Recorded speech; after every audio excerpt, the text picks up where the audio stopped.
Look at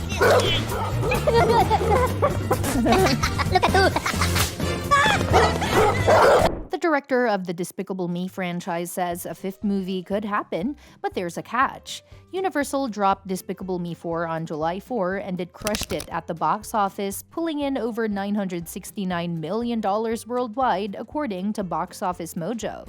So naturally, people are wondering if Despicable Me 5 or more spin-offs are on the cards. In an interview with Variety, Despicable Me 4 director Chris Renaud said a fifth movie is possible, but only if they can come up with a good story. If we come up with a good story and it feels like we can cover some fresh territory, then certainly it's possible. Good news for Gru and Minion fans, there's even more potential for future stories in the Despicable Me world. Director Chris Renaud shared similar thoughts in another interview via Entertainment Weekly, saying the franchise's universe is flexible enough for all kinds of new ideas, even if they shake things up like setting it 50 years in the future.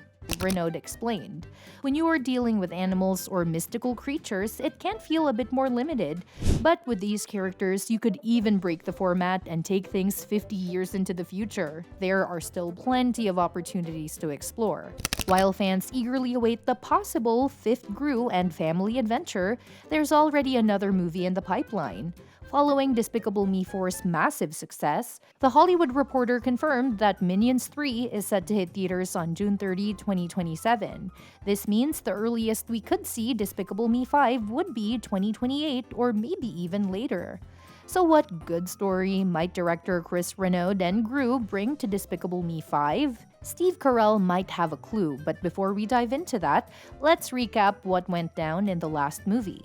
In Despicable Me 4, Gru, now an anti-villain league or AVL agent, attends a reunion at his old school, Lycée Pabon. There, he crosses paths with his old rival, Maxime Lamal, who's still holding a grudge over Gru stealing his talent show act singing Karma Chameleon back in the day. Turns out, Maxime's been really busy. He's transformed himself into a cockroach hybrid with superpowers and plans to take over the world. Gru and the AVL manage to arrest him, but Maxim escapes the very next day with the help from his girlfriend, Valentina. He then creates a ray gun that can turn people into human roach hybrids. His ultimate target, Gru's infant son, Gru Jr., as part of his revenge plan. Silas Ramsbottom comes out of retirement and drops by the Gru household with some bad news. Maxim has escaped again. To keep them safe, the AVL decides to move the family to a safe house in a town called Mayflower, where they'll live under new identities as part of a witness protection program. Gru becomes a solar panel salesman, and Lucy takes on the role of a hairstylist. Meanwhile, the AVL takes in the Minions, and 5 of them get superpowered upgrades as part of a project called the Mega Minions. Unfortunately, the plan backfires when the group causes major collateral damage in a city, leading to the project being scrapped and the Minions forced into early retirement. In their new, upscale neighborhood, Gru and his family meet their neighbors, the Prescotts, Perry, Patsy, and their teenage daughter, Poppy. Poppy, an aspiring villainess, quickly recognizes Gru from his old villain days. While Lucy stays home with the girls, Gru teams up with Poppy, 2 Minions, and Gru Jr. to successfully nab Lenny and escape in a flying car. However, things take a turn when the school's elderly principal, Frau Ubelschlecht, spots Gru on security footage. She tips off Maxim about Gru's location using a tracker hidden in Lenny's collar. The next day, Gru and Lucy head to the local country club with the Prescotts, leaving Poppy and Lenny at the safe house with Margo, Edith, Agnes, and Gru Jr. Things take a turn when Poppy spots Ubelschlecht arriving at the house. She quickly grabs Lenny and bolts. Lucy also calls the AVL, who reactivates the Mega Minions to help stop Maxim. Amid the chaos, Gru Jr. sneaks out of the house and is spotted by Maxim and Valentina, who kidnap him and take him aboard their ship. Gru and Poppy jump into the flying car to chase after them. Poppy helps Gru get onto the ship, but Valentina tries to stop him, accidentally causing the ship to crash into a building under construction. There, Maxim reveals that he's transformed and brainwashed Gru Jr. into a roach hybrid to fight against Gru. Gru is overpowered and knocked out, but his heartfelt words reach Gru Jr., breaking him free from Maxim's control. Gru Jr. turns on Maxim, who falls off the building and gets squashed by the Mega Minions. The AVL, led by Silas, arrives to arrest Maxim and Valentina once again, bringing the chaos to an end.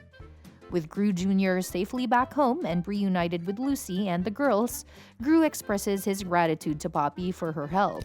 Back at the house, Dr. Nefario reverses Gru Jr.'s transformation, restoring him to normal. Later, Gru visits Maxim, also returned to normal, in the AVL prison to make peace.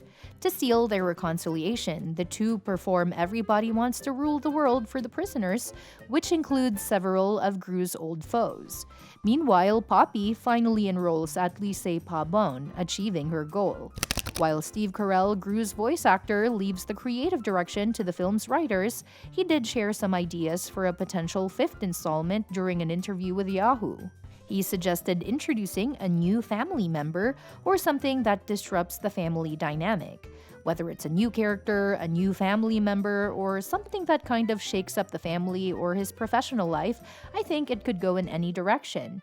Carell also shared his thoughts on where the story might head, betting it could revolve around Gru Jr. I think something's going to involve Gru Jr., that's my guess. He's such a funny character with a great dynamic with his dad, and I'd love to see where that relationship goes. I'd love to see that too, and let's be real, it's almost guaranteed after how the Despicable Me franchise keeps smashing records at the box office. Already the highest-grossing animated franchise ever, it's now raked in over $5.6 billion worldwide. The latest movie alone pulled in nearly $361 million in the United States and Canada, and $608.3 million in other territories, for a worldwide total of $969.3 million. What's wild is that this massive haul makes it the third lowest earning film in the series. Aside from the original Despicable Me's $544 million, every other film has made over $900 million, with both Minions and Despicable Me 3 crossing the billion-dollar mark. With its mix of lovable characters, a stellar cast, and top-notch storytelling, it's no surprise this franchise keeps breaking records. That momentum is sure to carry into Minions 3 in 2027. With over $5.6 million in the bank and another movie on the way, plus all the buzz around Despicable Me 5, it looks like this franchise will stay on top for a long time. Its closest competitor, Shrek, has a $1.5 billion gap to close, and even with Shrek 5 slated for 2026, that's a tall order. Meanwhile, Toy Story sits in third, trailing by over $2 billion, making it nearly impossible for Woody and Buzz to catch up. Other franchises in the top 10 include Ice Age, Madagascar, Frozen, and even Doraemon, all pulling in billions globally over their lifetimes. But when you think about how long some of these have been around, it's even more impressive how Despicable Me has completely dominated in just 14 years since the first movie came out. Safe to say Gru and the Minions are in a league of their own. Well, that's it. What do you think? Will any franchise surpass this in the coming 5 years? Let me know in the comments below, and don't forget to hit that subscribe button so you don't miss any updates on all the latest movie news. See you next time.